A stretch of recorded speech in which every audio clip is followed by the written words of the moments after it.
Morning, everyone. I'm Charmaine Robles, and today I'm going to report Google Classroom in education.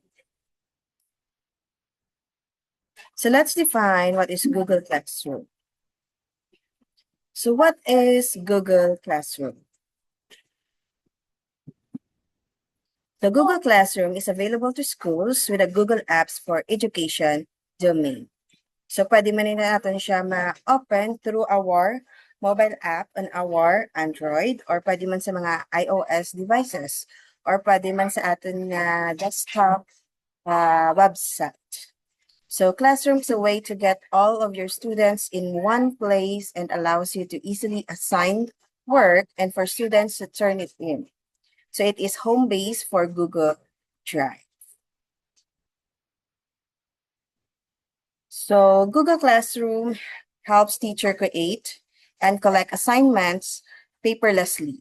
So no need na kita mag-print. So maka-last kita sa bond paper because no need na ang printed materials. So includes time-saving features, like for example, make a copy of a Google Documents for each student.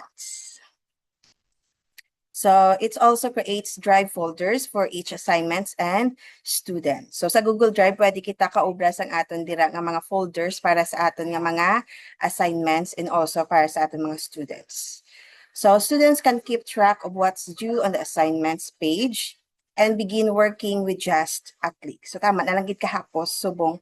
So once nga send na si teacher sang aton nga assignment sa Google Drive or sa Google Classroom naton, so isilina naton mabuksan kag maubra na naton dayon ang aton nga assignment or work. So teachers can quickly see who has or hasn't completed the work and provide direct real-time feedback and marks from within classroom. So tama nakadasig para sa mga teachers naton balaan kung sino na ang nakatapos kag wala sa ilang mga homework. So what are the benefits of Google Classroom? So again, it eliminates excessive and unnecessary paper usage. So diri wala na gid kita kinahanglan sa mga printed materials. So less na kita sa bond paper or papel. So easy workflow management. So para sa mga teachers, so no need na kita mag-write sa blackboard. So diriya pwede na kita maka-flash sang aton nga mga PowerPoint presentation. So i-flash na lang naton sa aton nga screen so makita na sang aton nga mga students. And also we can monitor real-time progress and able to facilitate online discussions. So these are the benefits of Google Classroom. So why do we need technology and classroom? Kinanglan natin ang technology. So we need technology in every classroom and in every student's and teacher's hand because it is the pen and paper of our time. So in our generation, subong, so mas prefer na natin magamit sang technology instead sang pen and paper. Pero gagamit man kita gihapon. So, and it is the lens through which we experience much of the world. So mas napadali ang aton mga obra through technology. So how to create your own class? So this time, paano kita mag-obra sang aton nga Google Classroom? So we have steps. So first step is go to https://classroom.google.com in a web browser. So pwede man kita na maka-open sa aton nga cellphone or sa aton nga mobile. So you can use any web browser on your PC or Mac. So if you are not sign in to your Google account. So click an email address associated with your Google account and enter your password. So if the Google account you want to use is not listed, so tap use another account. So dapat nga kita nga Google account or we can use our Gmail account and enter the email address and your password associated with your Google account. So check the account if you are signed in with. So if it is correct, you can click continue in the center of the page. So this is an example. So you can go to http://classroom.google.com. So that is the first step. So next step is we need to click the plus sign. It's in the upper right corner at the top of the page. So this display the drop down menu. So that is the second step. Then next is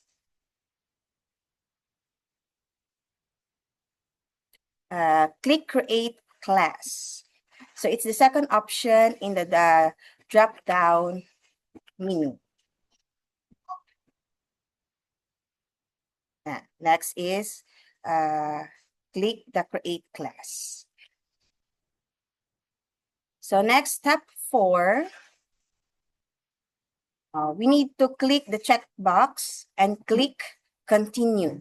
So the checkbox is the bottom of the notice that says, I read and understand the above notice, and I'm not using classroom at a school with students. So after nga na-read and understood mo na tanan nga notice sa ibabaw, so you can check the checkbox.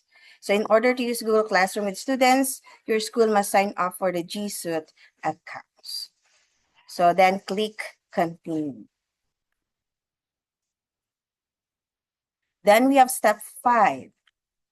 So step 5, we need to enter the class name. So the class name, use the first line in the form to enter the name of the class. So this is required. So required gina nga magbutang kita sang aton nga class name. Then after that, fill out the rest of the form and click create. So after sang aton nga class name, you can fill out the section, the subject, and the room. So the other 3 lines in the way are optional.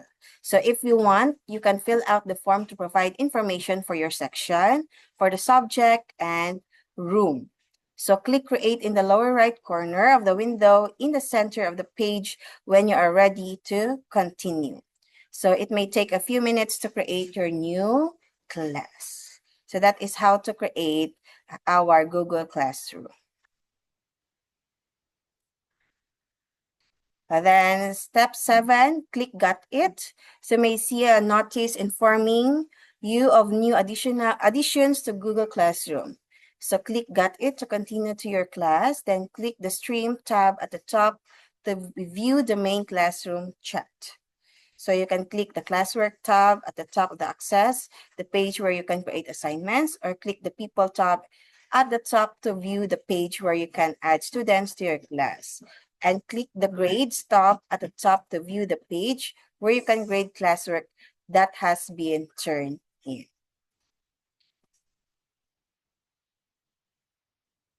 Okay, now that your classroom is all set, so it is time to invite students to join the class. So paano kita mag-invite sang aton nga students in our Google Classroom? So you can do using 2 methods. So first is share invite link with the students.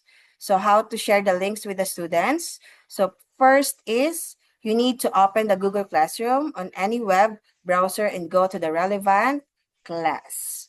So for example, our class is, the title is History 1. So mo na siyang ato name sang ato nga class. Then step 2, click on the 3 dots icon and click on copy invite link, then share the invite link with the students. So ari ang tatlo natong kadot. Then we need to click the copy invite link. Then pwede na natin siya ma-share ang link sa aton nga mga students. Then method 2, so we need to invite students via email link. So pwede man natin ma-invite ang atong mga students through via. So ang first to natin is, pwede to siya natin ma-send through sa Messenger, sa aton nga group chat sa Messenger. The next is, invite students via email link. So pwede man natin sila ma-invite through email. So you can also individually add students to Google Classroom by emailing them the class joining link. So this can be helpful if you're teaching a limited number of students. So kung gamay lang aton nga students, so pwede ginaton sila ma-isa-isa pasahan sang link through their email. So kay gamay lang sila, so mas hapus. Pero kung damo sila, pwede na siya sa group chat natin sa may messenger. So isend lang natin dito ang link, then i-click lang na nila para makasulod sila sa atin nga Google Class. So paano natin sila i-invite through email?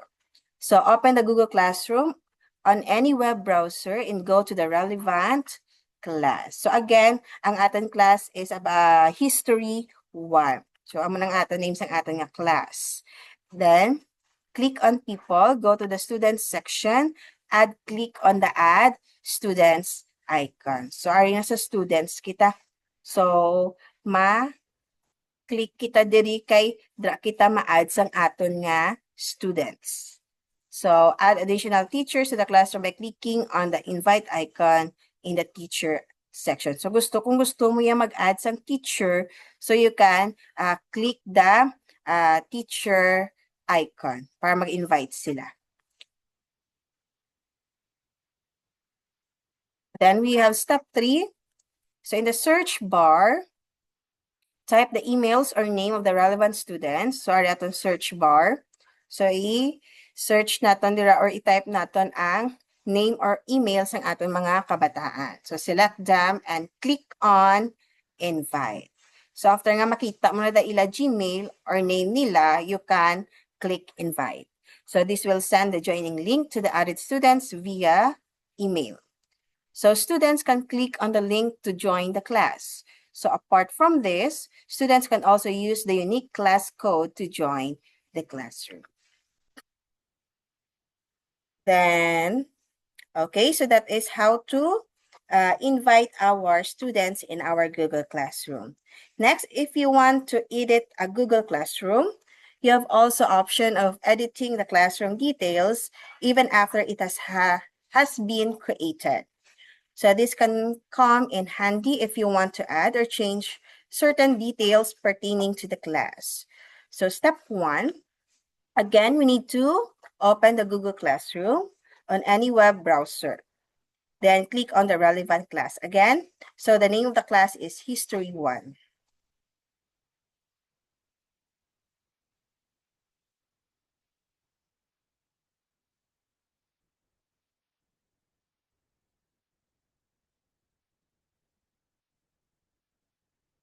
So step 2, if you want to edit the class header, click Customize. So i-click natin ang Customize.